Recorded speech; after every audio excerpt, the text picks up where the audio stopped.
Magandang umaga po sa ating lahat, mga kapatid. Good morning. Happy birthday, Hana. Birthday ni Hana ngayon.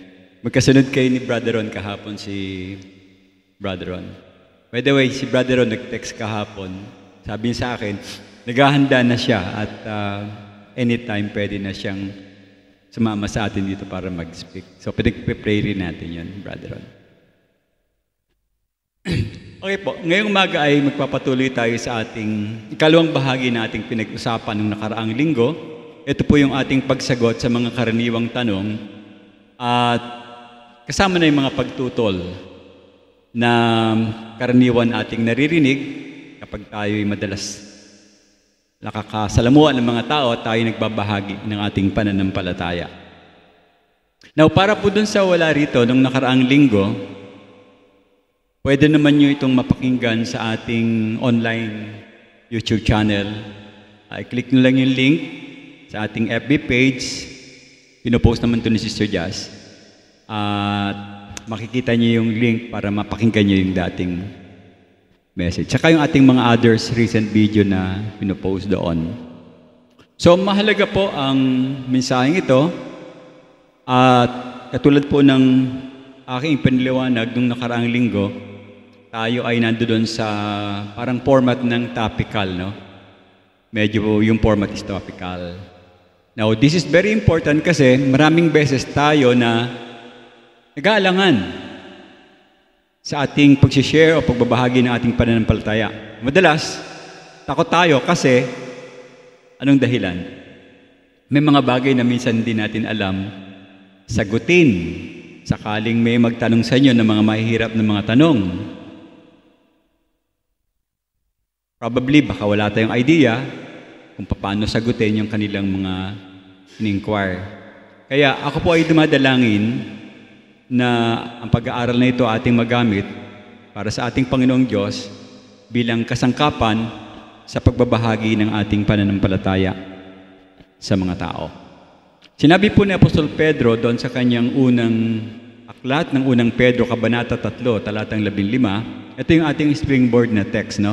Sa inyong mga puso ay italaga ninyo si Kristo bilang Panginoon. Lagi kayong maging handang magtanggol sa harap ng sino mang humihingi sa inyo ng paliwanag tungkol sa pag-asang taglay-taglay ninyo. Now, maganda po yung tema ng talata, kaya lang, paano natin ito susundin? Para po sa ating pagsunod sa talatang ito, kailangan nating maunawaan kung paano sagutin yung mga karaniwang tanong at mga pagtutol na binabahagi ng mga taong nakakausap natin o nakakasalamuha natin. Now, tandaan natin mga kapatid, meron tayong tinalakay na nakaraang linggo, mga ilang pangkahalatang alituntunin na dapat nating sundin in preparation sa ating sharing na ating gospel. Now, una po, ayon doon sa talata, lagi tayong maging magalang, mapitagan, mabait kapag nagbabahagi tayo ng gospel, no, mabuting balita. Now, at sa tuwing nagbabahagi tayo ng mabuting balita, lagi nating tandaan na ang palaging issue ay yung patungkol sa ating Panginoong Jesus at kung sino ang ating Panginoon. Okay? Palagi nating isa sa isip yan. Kahit na ang nakakausap mo ay isang may pinag-aralan, sabihin natin isang PhD, o isang hindi marunong bumasa, kontras, hindi marunong sumulat, o mga taong hindi nakapag-aral, o kasama na yung mga kriminal doon sa bilangguan. Tandaan natin, mga kapatid, ang ating kausap ay isang makasalanan, katulad natin, na nangangailangan ng tagapagligtas. At ang magandang balita, tandaan po natin, dala-dala natin ito, yung sagot. Kailangan niya tayo kasi nasa atin yung link, mga kapatid. At kaya dapat, ididirekta natin sa kanila yung paraan upang matulungan natin ang mga taong makikita nila ang kanilang kalagayan sa harap ng ating Panginoong Diyos. Ulit, tandaan natin ang mabuting balita ng Panginoon ay para sa kaligtasan ng mga makasalanan. Okay? Now, nakita rin natin yung ilang mga karaniwang tanong at mga pagtutol tungkol nung nakaraang linggo tungkol sa Diyos. Katulad halimbawa nung una, sabi sa'yo, halimbawa nung kausap mo, hindi ako naniniwala sa Diyos. Paano mo siya kakausapin? And then we tackle on Romans 1:18. And then, bakit ang isang mapagmahal na Diyos, ay magpapadala ng tao sa mga impyerno? Nakita natin yung sagot ng nakaraang linggo.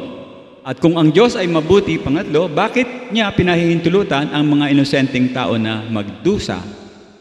And then, to follow, number 4, bakit inutusan ng Diyos ng Israel patayin ang buong populasyon at kunin ang kanilang mga lupain? Bago tayo magpatuloy sa ating pagsagot sa mga iba pang tanong, tayo muna po ay bumasa sa ating talata.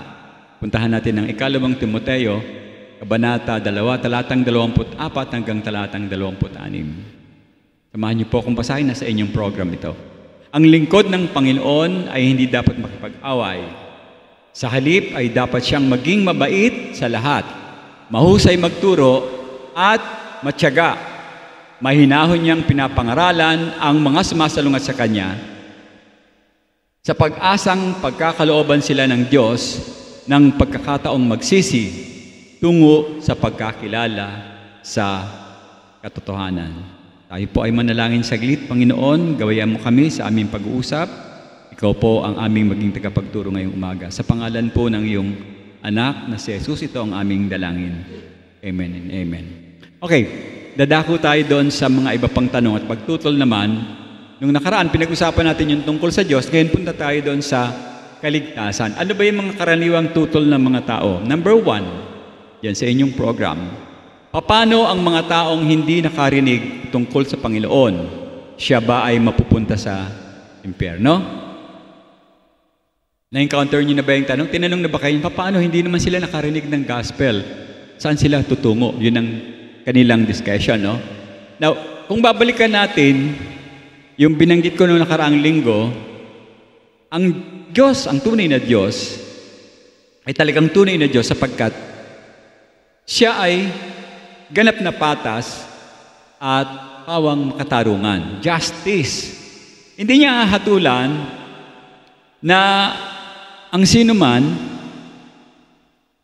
nang hindi justifiable o makatarungan. Ang paghatol niya sa lahat ng tao, magiging fair enough. Okay? Accepted yun, no? Kasi He is God of justice. Hindi lang siya God of love. Now, bagkos, ang magiging sistema niya sa paghatol sa mga tao, siyempre, ang bawat tao, ang paghatol niya magiging patas. Wala kayo magiging, Lord, parang hindi kaya fair enough. Bakit siya binigyan mo ng ganon? Ako hindi. Sa tao may ganon. Meron kayo tinatawag na favoritism. Pagka paborito niyo yung isa, ginagandahan niyo yung regalo. Pagka hindi, kung ano-ano lang binibigay. Now, ano bang halimbawa o sino yung mga nabibilang sa kategoryang ito? Mga sumusunod. Number 1, may mga taong hindi naabot ng ebanghelyo.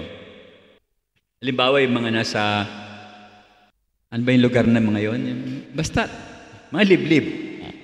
Parang forest, yung mga taong namumuhay doon. Naabot ba sila ng ebanghelyo? Parang hindi nga, no?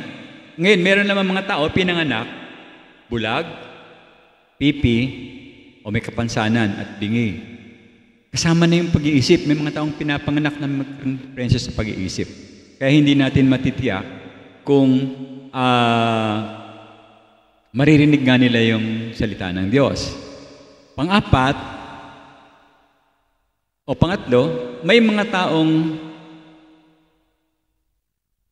namatay nung panahon ng ating Panginoon, kasabay niya na namatay din sa krus. So, hindi nila narinig daw yung mabuting balita. Ibig sabihin, nung namatay ang Panginoon, namatay din yung ibang mga tao.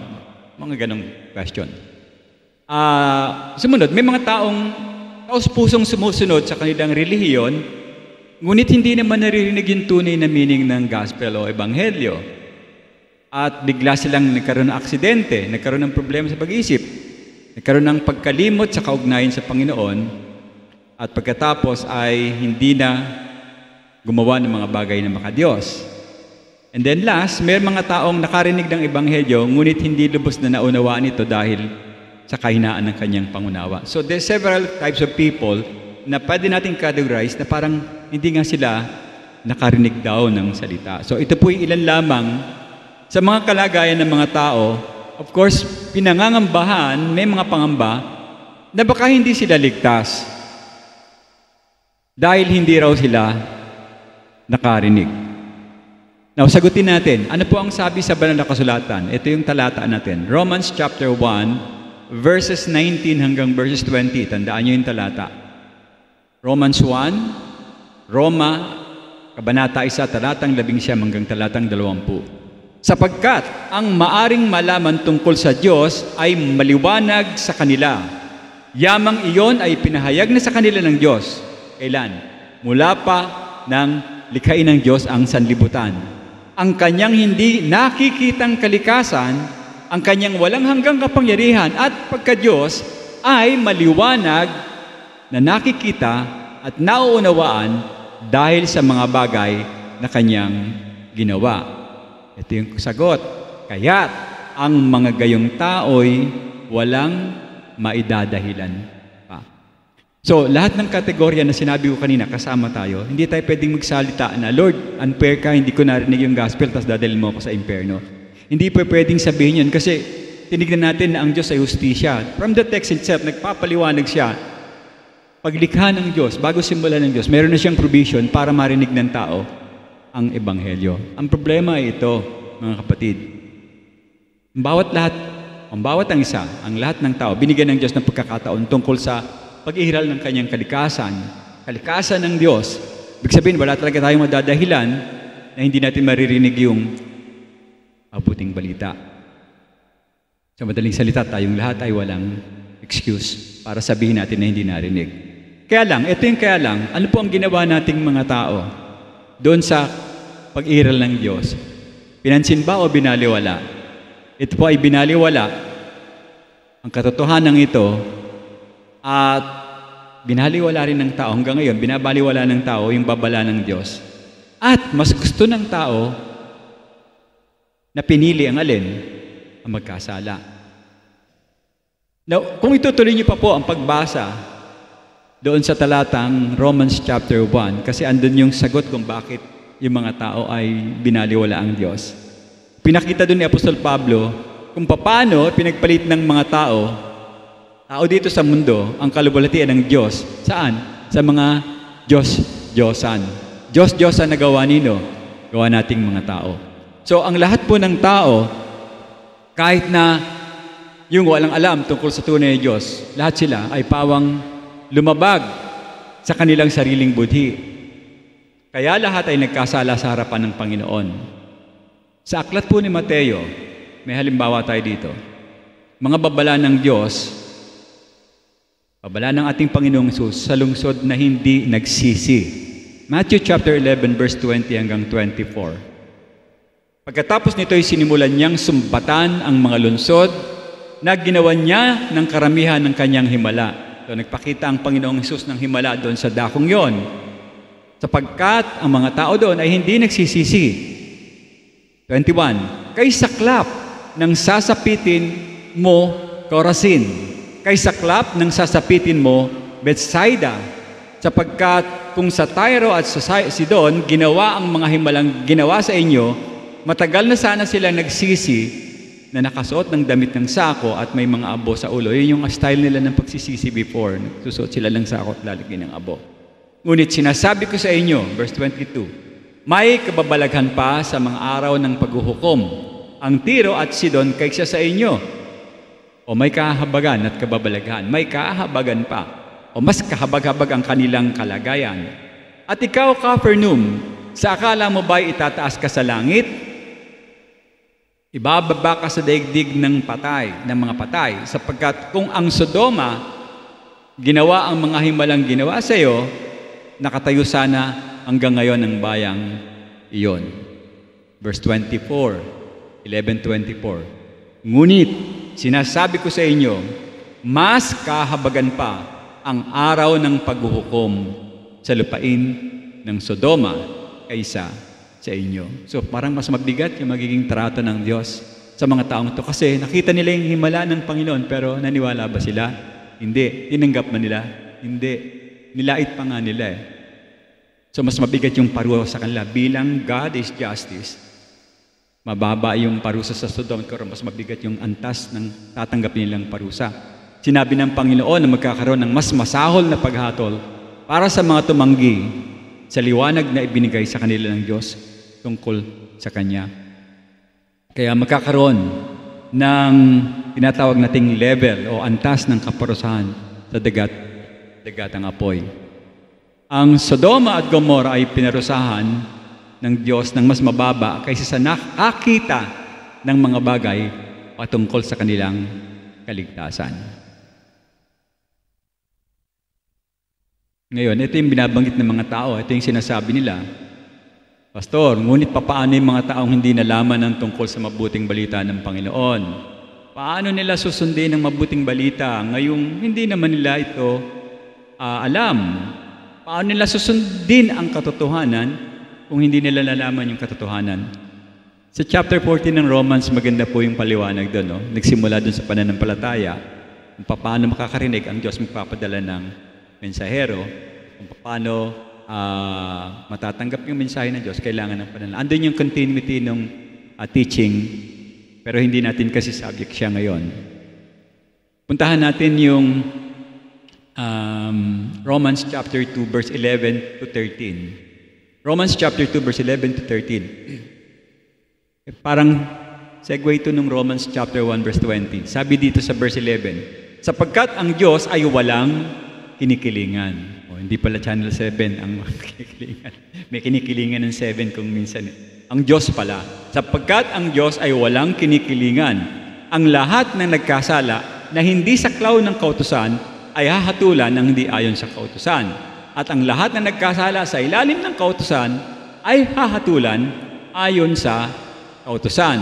Sapagkat hindi ang mga nakikinig kundi ang tumutupad sa kautusan ang ituturing na matuwid sa harapan ng Diyos. Mga kapatid, maliwanag ang talatang ito na ang Diyos ay talagang hustisya, makatarungan siya. Kasi kung sasabihin natin, halimbawa, na kanyang paparusahan yung mga tao dahil hindi nila sinunod ang katotohanan, gayong hindi naman nila alam kung ano yung mabuting balita, lalabas ang Diyos ay hindi patas. Diba? Paparusahan ng hindi nalalaman. Kasi ganun yung premise ng question nila eh. Bakit pinaparusahan hindi naman alam yung katotohanan? Hindi natin pwedeng sabihin hindi alam ang katotohanan. Okay? Sa makatuwid, ang lahat po ay binigyan ng pagkakataon ng Diyos na marinig ang Ebanghelyo. Halimbawa, para hindi kayo lumabo yung isip. Sabihin na natin, may isang taong nakatira sa liblib. Alam niyo ba yung lugar na narinig yung Taliabo? Isang lugar sa Indonesia na ang damit ay, alam niyo na, yung bahag, mga dahon, ganon. Okay? Doon sa Taliabo, merong ilan, sa isip nila, tumingin sila sa kalikasan. Tinignan nila yung araw, tinignan nila yung bituin, tinignan nila yung langit. Sabi nila, siguro sa puso nila, siguro merong Panginoong Diyos na gumawa ito. So naghahanap sila ng sagot. Now, it is God's responsibility to bring the message doon sa kanila para maintindihan yon. And what happened? Nagkaroon ng missionary papunta doon sa dakong yon. O nangyari sa kanila, nagkaroon ng church doon, although yung style nila is parang tribes, pero naging believer sila. Ibig sabihin, sa gawa lang ng Diyos mag-iisip, bakit yung daliri mo hindi pantay-pantay, pero pag magaling yung gumawa niyan, may manlilikha. Doon sa bungad na yun, dapat iniisip ng tao, hahanapin niya kung sinong gumawa nun. Huwag na kayo makipagtalo na walang gumawa sa daigdig. Kung yung relos nyo may gumawa, hindi nyo lang kilala, may gumawa niyan, for sure. Hindi ng daigdig. May gumawa sa daigdig. Okay? So, maliwanag dapat sa puntos natin na hindi mo pwedeng sabihin hindi narinig ng tao ang kaligtasan. Lahat makarinig ng kaligtasan. Kasi nakita nila ang kapangyarihan ng Diyos. Next, sabi sa'yo, nung kausap mo, naniniwala ako, Brad, maraming paraan para makapunta sa langit. Marami daw daan papunta sa langit. Yun ang kanyang sabi. Now, kadalasan ay ipinapahayag ito. Ang nagsasabi lang naman ito, yung mga taong nagsasabi nito madalas, may masamang mga ugali yung mga taong yan. Mga taong piling matuwid ang kanilang sarili. Ayaw kasi pumayag na si Christ lang yung way. Meron silang many ways in going to heaven. Madalas ganito ang kanilang bungad kung inyong maririnig. Sasabihin niya sa sarili niya, ako ay isang mapagparayang tao. Ang isipan ko ay bukas. Sasabihin sa iyo, sesegue siya, sorry na lang kung wala ka nito. Kasi naniniwala ako na ang lahat ng relihiyon, may ilang mga kabutihan dyan sa relihiyon. Kaya ang aking conclusion, sabi niya, makinig ka, lahat sila ng relihiyon, mapupunta yan sa langit. Kasi masyadong makitid ang inyong pananaw para sabihin sa akin na si Jesus lang ang tanging daan sa langit. At siyempre, sa impyerno, ang mapupunta ang taong hindi naniniwala sa langit. Grabe kayo. Ganun sila magpaliwanag. Naka-encounter na kayong ganun kausap. Ako madami na. No? Talagang dinidiin sa akin na hindi totoo ang Panginoong Hesus. Now, paano natin sasagutin to? Of course, yung premise natin, maging magalang ka, mabait, mapagparaya ka. Hindi ka dapat makipag-away kung ganun yung kausap mo. So, maliwanag po na sila talaga ay nakita natin tutol sa katotohanan. Hindi nila tinatanggap yung katotohanan. Para sila walang ganap na katotohanan sa sarili nila. Kasi sa kanila, ito ay isang bagay na parang sila yung may gusto personal na gusto nila na kung ano yung nisip nila, yon ang masusunod. Kaya nga, ang kanilang pipiliin ay yung lamang sa tingin nila ay tama. Pag tingin nila mali, hindi nila tatanggapin. Okay, paano natin sagutin ang mga tanong na yan? Isang paraan para makapag-approach tayo ng maayos sa kanila. Sabihin natin sa kanila, mahal banay, kapatid, maaari bang hayaan mo muna akong magtanong? Ang sinasabi mo ba, ito yung tanong, no? Ang sinasabi mo bang Panginoong Hesus, tatanungin mo siya, ay nagkaroon ng pagkakamali? Nagkamali ba ang Panginoong Hesus? Siyempre, tutugon yon dahil hindi niya matatawaran yon Kinikilala rin naman niya si Jesus Christ as the perfect being. So, maaari siya magtanong na, anong ibig mong sabihin? Di huli mo na siya pag yun ang tinanong niya sa'yo. Anong ibig mong sabihin? Boom, huli na siya. Dalhin mo siya kaagad sa John, alam to ni Brother Levy, John chapter 14, verse 6, di ba? Anong sabi dun sa John 14, verse 6? Maliwanag ang pagkasabi din ng Panginoon. Pwede niyo bang i-recite? Ako ang daan, tama. Ako ang daan. Ako ang katotohanan at ang buhay. Pwede ka mag-period doon. Pero pag hihirit pa siya, ituloy mo yung talata. Kasi hihirit yan Ano sabi dun sa pangalawang bahagi? Ano sabi ng mga kataga ng ating Panginoon? Walang makakarating sa Ama maliban sa pamamagitan ko. So, nakikita mo yung sinasabi lang maraming daan, sabit. Ang daan sa Panginoon ay walang iba kundi ang ating Panginoong Hesus. Walang makakarating sa Ama kung hindi kayo dadaan sa Panginoong Hesus. Pwede pa natin i-segue sa Acts chapter 4 verse 12. Sabi doon, kung sinabi ni Apostol Pedro, ibig sabihin, sinabi ni Apostol Pedro dito sa paliwanag na ito, sa iba ay walang kaligtasan sapagkat walang ibang pangalan sa ilalim ng langit na ibinigay ng Diyos sa mga tao sa ating makakapagligtas. Sinong pangalan yon? Sinong pangalan ng tagapagligtas? Ang Panginoong Hesus. So doon sa mga tunog na yon, dapat ay naintindihan ng kausap mo na nagkakamali siya at hindi totoo yung sinasabi niya na maraming daan sa langit. Isa lang ang daan sa langit. One way. One way lang. Now, kung ang pahayag na yon ay totoo, kung gayon, yung ibang paraan dito sa daigdig, sa lupa, mga daan na papunta daw sa langit, maliwanag sila ay mga nagkakamali. Alam niyo ba yung relihiyon na Bahay faith, narinig nyo na siya? Bahay faith? Ganun ang tema nun eh. Ganun ang manifestation ng bahay faith. Pulot-pulot. Naniniwala sila kay Abraham, naniniwala sila kay Hari Krishna, naniniwala sila kay Zoroaster, kay Moses, kay Buddha, kay Jesus. Mekos-mekos.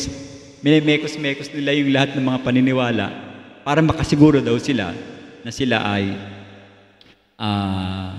ligtas, sigurista. Pero mali nga yun kasi isa lang taang daan. Alam natin, talagang ang Diyos umiiral bilang Diyos, bilang lumikha ng sansinukob. At alam din natin ang ating Panginoon ay dumating sa mundong ito bilang Diyos, nagkatawang tao upang ihayag ng Diyos Ama para sa atin. Kung ngayon, yung salita ng katotohanan, siya lang yung katotohanan, yung Biblia. Wala nang ibang daan. Hindi nyo makikita yan sa ibang formula. At kung minsan yung nagsasabing sila ay may ibang paraan, obviously parang hindi sila talaga sigurado sa kanilang pananampalataya. Now, meron akong premise dito, ang lahat, listen to this, ang lahat ng relihiyon ay mga haka-haka ng tao tungkol sa Diyos. Sino ba ang founder ng mga religion? Mga tao. What about Christianity? Sinong founder ng Christianity? Si Christ.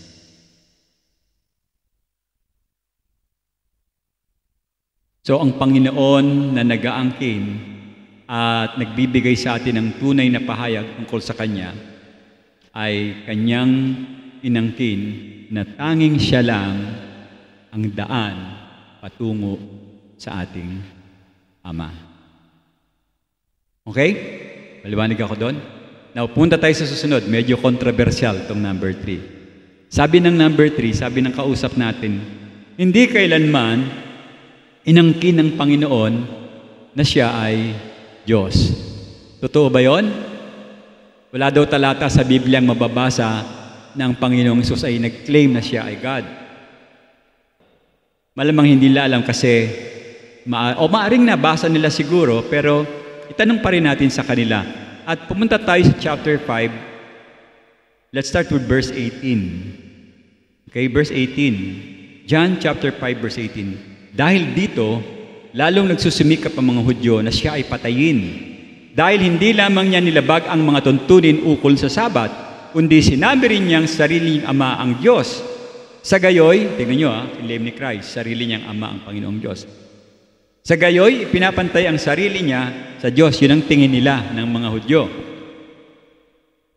Imbis na itama ang kanilang akusasyon sa bagay na ito, na hindi nila nandawan, ang ginawa ng Panginoong Hesus ay nagpatuloy pa rin upang talagang makita nila na Siya'y kapatay ng ating Panginoong Diyos. So, verse 20, sapagkat mahal ng Ama ang anak at ipinakita niya sa Kanya ang lahat ng ginawa niya, at mas higit pa sa mga bagay na ito ang Kanyang pinakita ng Ama sa Kanya. Nang sa gayon, kayo ay mamamangha. Verse 21, at kung papaanong ibinangon at binuhay ng Ama ang mga patay, gayon din naman bubuhayin ng anak ang sinumang naisin niya. So, pareha sila. Kung ang Diyos Ama nagbubuhay, gayon din ang anak. Verse 22, hindi hinahatulan ng Ama ang sinuman, ngunit ibibinigay niya sa anak ang lahat ng paghatol. Sa gayon, ang lahat ay magpaparangal sa anak tulad ng pagparangal nila sa Ama. Ang sinumang hindi nagpaparangal sa anak ay hindi rin nagpaparangal sa Ama na nagsugo sa Kanya. Verse 24, sinasabi kong katotohanan sa inyo, ang nakikinig sa salita ko at sumampalataya sa Kanya na nagsugo sa akin ay may buhay na walang hanggan. Hindi na siya daranas ng paghatol sapagkat nailipat na siya mula sa kamatayan patungo sa buhay. Ito yung claim ni Christ na siya ay talagang anak ng Diyos. Now, lipat lang ako, no? John 8, verse 58, tuloy ko lang. Sinabi ng Panginoong Hesus sa kanila, katotohanang sinasabi ko sa inyo, wala pa si Abraham, ako nga. Dito, sinabi ng Panginoon na umiiral na siya bago pa pinanganak si Abraham. Mas nauna siya kay Abraham. And then, John chapter 10, verse 28 to 33, by the way, may blank yung inyong program. Pwede niyo sulat yung mga verse dyan. Okay, John 8, John 10:28. Binibigyan ko sila ng buhay na walang hanggan at kailanman hindi sila mamamatay. Walang makakaagaw sa kanila mula sa aking kamay. Ang aking Ama ay higit na dakila. Siya ay nagbigay sa akin ng lahat at walang makakaagaw sa kanila mula sa kamay ng aking Ama. Verse 30, ako at ang Ama, sabi ng Panginoong Hesus, ay iisa. Pagkasabi niya noon, anong ginawa ng mga tao? Muling pumulot ng mga bato ang mga Hudyo para siya ay batuhin. Sumagot ang Panginoong Hesus, nagpakita ako sa inyo ng maraming mabubuting gawa, sabi ng Panginoong Hesus. Alin sa mga itong dahilan, bakit binabato niyo ako? Sumagot ang mga Hudyo. Anong sagot ng Panginoong Hesus? Sumagot yung mga tao. Dahil tinatanong ng Panginoon, bakit niyo ako binabato? Ano bang binigay ko sa inyong hindi maganda? Magbubuti mga ginawa ko sa inyo. Hindi ka namin binabato dahil sa mabuti mong gawa. Kung di ikaw ay isang lapastangan, ikaw na isang tao ay nagpapakilalang Diyos. Nakita niyo yung talata. Sino nag-claim na siya ay Diyos? Ang Panginoong Hesus. So pagpapatunayan na talagang ang Diyos, o ang Panginoong Hesus nag-claim na siya ay Diyos. Kasi may ibang relihiyon, hindi pinapaliwalaan ng Panginoong Hesus na Diyos. Tao lang ang tingin nila sa Panginoong Hesus. Pero itong talatang to, bakit siya binabato ng mga Hudyo? Kasi nag-claim siya na siya ay God. John 14 verse 9, sinabi ni Jesus sa kanya, matagal na tayong magkasama, Felipe, at hindi mo pa rin ako kilala. Ang nakakita sa akin ay nakakita sa Ama. Bakit sinasabi mong papakita mo sa amin ang Ama? Kumbaga, in-question niya, bakit kailangan pa makita yung Ama? Sinabi na ng Panginoong Jesus, ako at ang Ama ay isa. Sa verse 28, John chapter 20, sumagot si Tomas, Panginoon ko at Diyos ko. Hindi siya nagulat, sabi ng isang relihiyon, nagulat daw si Tomas, kaya tinawag niyang Diyos ang Panginoong Jesus. Sinabi ni Jesus sa kanya, naniniwala ka ba sa nakita mo? Mapalad ang hindi nakakita, subalit sumampalataya. Pansinin niyo yung talata, dito sa pagkakataong ito, hindi siya sinaway ng Panginoon na tinawag na Diyos. Bagkos, pinagtibay ng Panginoong Jesus ang kanyang pananampalataya. Now, dalawang talata gusto kong idagdag sa inyo para mapatunayan na ang Panginoong Jesus ay Diyos. Romans chapter 9, verse 5. Romans chapter 9, verse 5. Dito, pag may naghahanap ng letra par letra na si Jesus ay Diyos, ito po ang inyong gamitin. Sa kanila, ang mga patriarka, sa kanilang lahi, nagmula ang Kristo ayon sa laman. Anong tawag?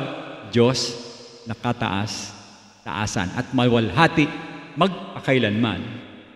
Sino yun? Ang Panginoong Hesus. Diyos, nakataas-taasan at maluwalhati. 1 John chapter 5, verse 20, another verse.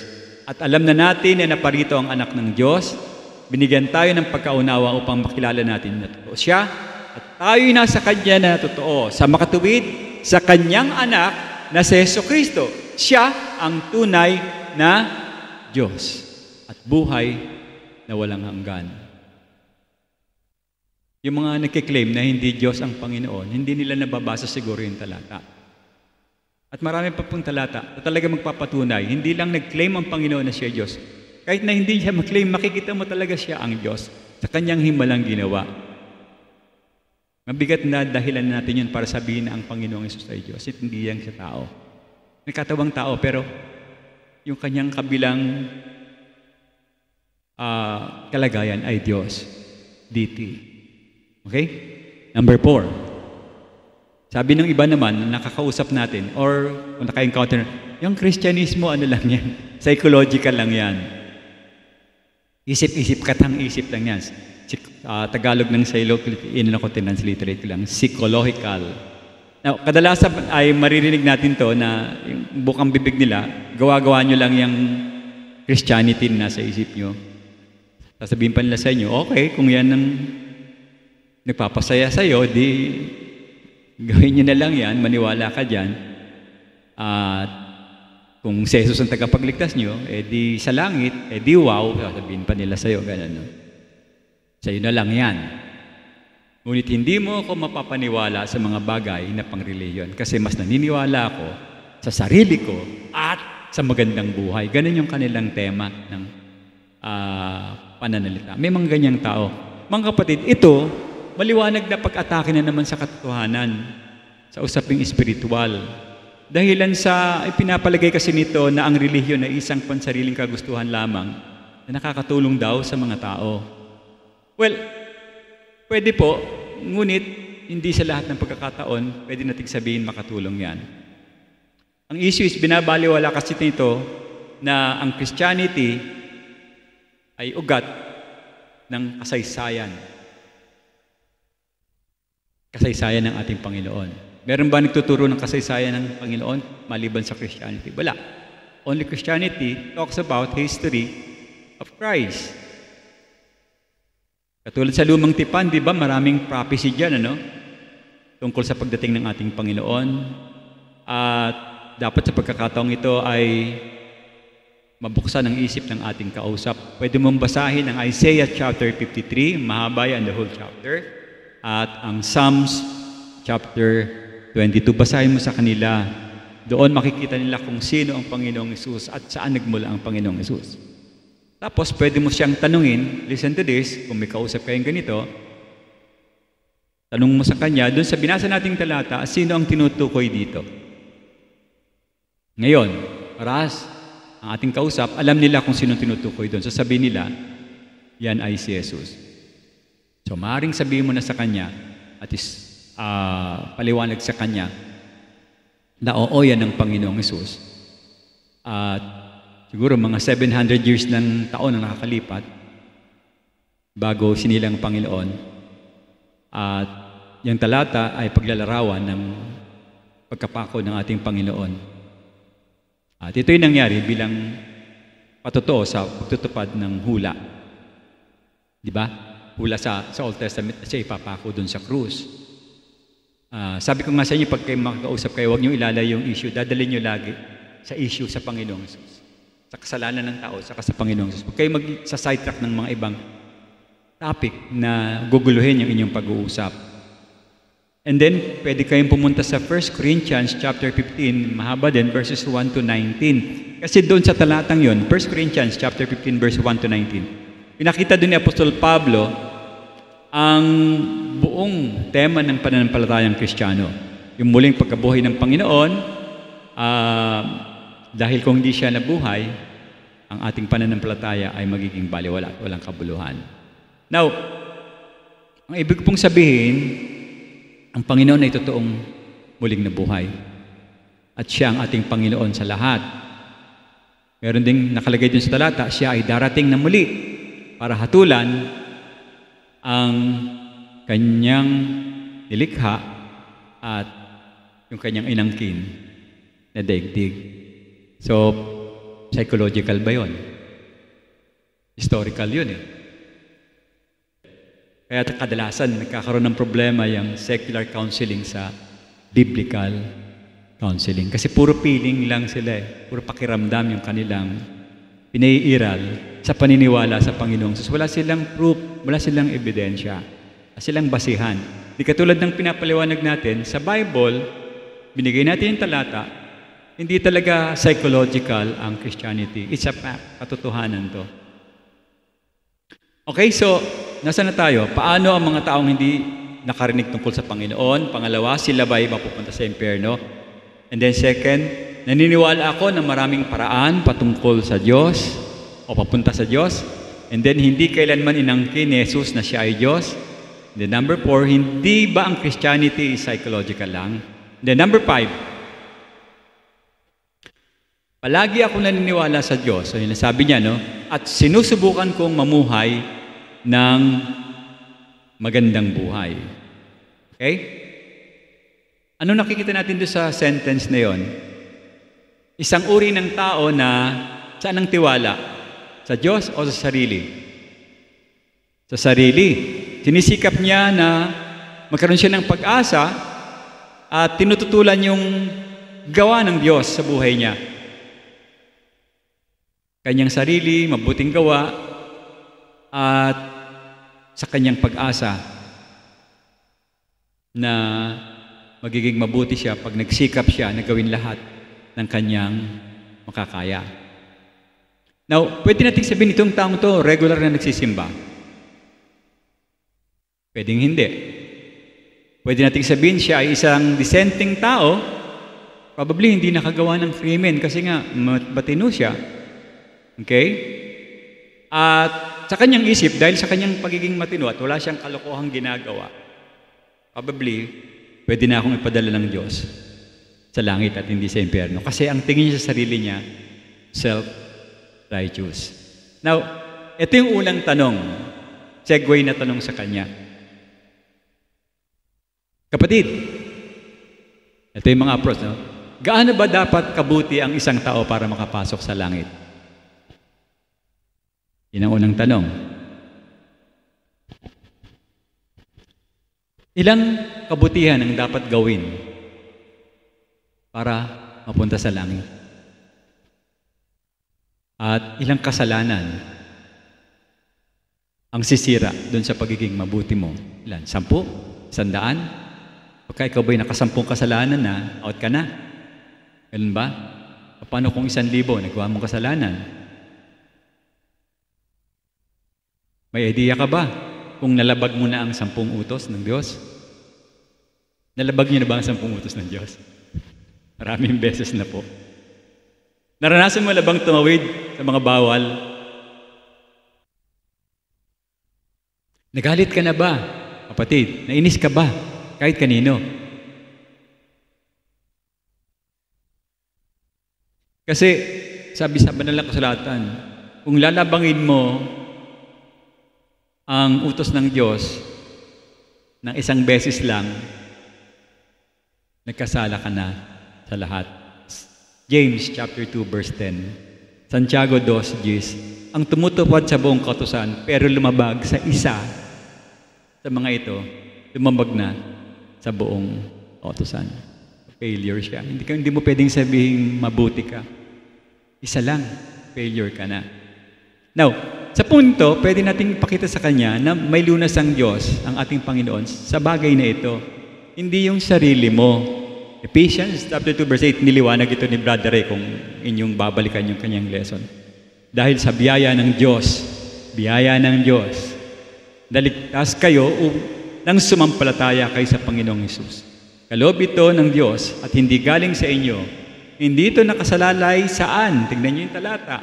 Sa mabubuti ninyong mga gawa para wala kayong maipagmalaki. Kasi dito sa tema to nagmamalaki lang siya, no? Wala naman akong ginagawa. Alam ko sa langit ako pupunta. Yun nga ang mali ng maraming mga tao. Feeling level ulit. Nasa feeling lang sila.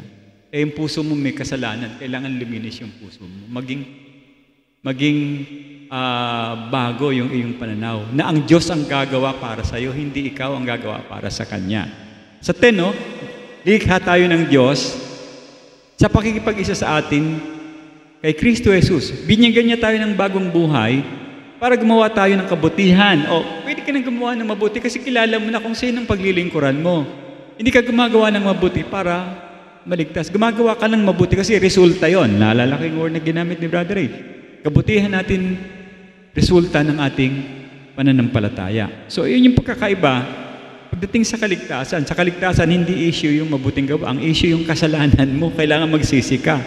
Pero pag naging Kristiyano ka na, ang number 1 issue ang paggawa ng mabuti. Yun ang gawangit dito. Binigyan niya tayo ng bagong buhay para gumawa tayo ng kabutihan na noon pa itinilaga ng Diyos na gawin sa atin. Another text, Titus chapter 3, verse 5-7. Mahalaga po ito. Iniligtas niya tayo hindi sa ating mabubuting gawa, kundi dahil sa Kanyang awa. Iniligtas niya tayo sa pamamagitan ng Banal na Espiritu na naghuhugas sa atin at nagbigay ng bagong buhay. Masaganang ibinigay natin ng Diyos ang Banal na Espiritu sa pamamagitan ng ating Panginoong Hesus na ating tagapagligtas upang sa Kanyang biyaya maituring tayong matuwid at makamtan natin ang buhay na walang hanggang na siya naman nating inaasam. So, hindi rin papasa yung tanong na yon, mga kapatid. Kung meron kayo makakausap na gano'n ang claim niya, na maganda yung kanyang buhay, hindi niya kailangan ng pananampalataya, sasabit na naman siya doon. Dalin mo ulit sa issue, may kasalanan ng tao. Ang tao makasalanan, anong sabi sa Romans 6:23? Anong bayad sa kasalanan? Kamatayan. Ang lahat ay nagkasala. Romans 3:23. Gusto kong iwanan sa inyo ang tanong na ito, mga kapatid. Bakit hindi sapat ang pagiging mabuti para mapunta tayo sa langit? Kasi po, ang kaligtasan ay hindi nakasalalay sa ating sariling kabutihan, kundi sa kabutihan ng ating Panginoon. Romans chapter 10 verse 9. Listen to this. Sapagkat kung ipinapahayag mo ng iyong bibig na si Jesus na Panginoon at sasampalataya ka sa iyong puso na binuhay siyang muli ng Diyos sa mga patay, ay maliligtas ka. So ang kaligtasan ito, mga kapatid, ay isang napakamahal na kaloob ng ating Diyos. At gaya ng tunay na kaloob, hindi ito natin pinagpapaguran o binabayaran. Gaya ng talata kanina sa Ephesians chapter 2 verse 8 hanggang 10. Kaloob yun ng Diyos, biyaya. At gusto ko sanang makita natin na ito ang mensahe ng Ebanghelyo, na walang sino man sa atin ang sapat ang kabutihan para mapunta sa langit. Dapat nating kilalanin na tayo nagkasala, unang-una, at hindi karapat-dapat sa kaluwalhatian ng Diyos. At dapat nating sundin ang Kanyang utos. Ano yung utos ng Diyos? Na tayo'y magsisi sa ating mga kasalanan at ilagag natin ang ating pananampalataya sa ating Panginoong Hesus. Maging yung ating pagtitiwala sa Kanyang ginawa doon sa krus ng Kalbaryo. Ang Panginoong Hesus lamang ang sapat ang kabutihan at karapat-dapat sa langit. Ito ang magandang balita na dapat nating binabahagi sa mga tao. Pinagkaloob sa atin ng Diyos sa pamamagitan ng Kanyang katwiran na sino mang sasampalataya sa Kanyang pangalan ay maliligtas. Dakilang Diyos, maraming salamat po sa umagang ito. Samahan mo kami na maintindihan pat maunawaan ang iba pang mga bagay na dapat naming isagot sa mga magtatanong sa amin. Pangunahan mo kami, Panginoon. We trust you na ikaw talagang nagkakaroon ng bibigay ng tamang conviction sa bawat puso ng mga taong makasalanan. And gamitin niyo lang po kami bilang bahagi o instrumento, daluyan ng iyong pagpapala sa pagbabahagi ng iyong mabuting balita. Maraming salamat po sa pangalan ng iyong anak na si Jesus, itong aking panalangin. Amen.